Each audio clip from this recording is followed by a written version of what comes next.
How to store 35mm film. Each roll of film has its own expiry date, but this is only accurate if you're storing it correctly. Regardless of how you store your film, you'll almost always get an image out of it. Unless you like keeping your film on top of a hot radiator or cooking it in a microwave.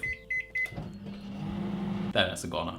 Storing them correctly means you'll avoid getting the unpredictable colors and tones you get on expired film or an incorrectly stored roll of film. The colors can shift all over the color spectrum. This means that your color film might look a bit more cyan, magenta, or yellow than you first expected. And regardless if you're shooting on color or black and white film, the film's ability to store all the information from the darkest all the way to the brightest parts of the image will be severely reduced. No shame though, if that's how you like your photos. So here's how you do it. It's quite simple. Keep your film in its little plastic container that it originally came in.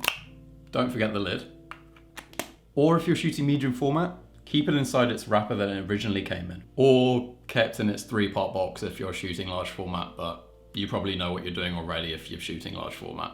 And then keep these films in the driest area of your fridge. You can also put them inside a sandwich bag and Tupperware box for extra protection. Some companies make special containers to store your film in, like this little tube for storing your medium format film by ADOX. But honestly, you can make do with what you've got around the house. I have quite a lot of films myself, so I keep them all in this big old protein powder tub. Not the fanciest looking thing, but it does the job. This method is suitable if you're planning to shoot or film within the next few months. But if you have some film you don't think you're going to get around to shooting within the next 6 months, I'd recommend freezing it. If you're choosing to freeze your film, I definitely recommend you put it in a sandwich bag and a tightly sealed Tupperware box before you put it in your freezer, just to be on the safe side.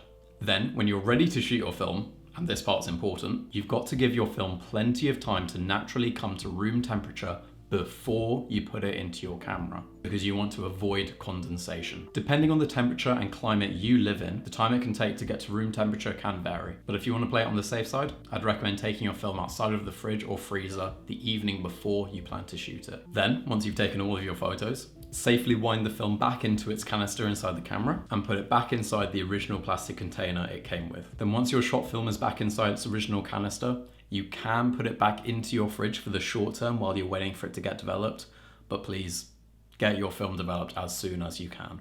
The longer you leave it, the more unpredictable the colors and tones are going to be of your film. Thanks for watching this quick video, and I hope to see you in the next one.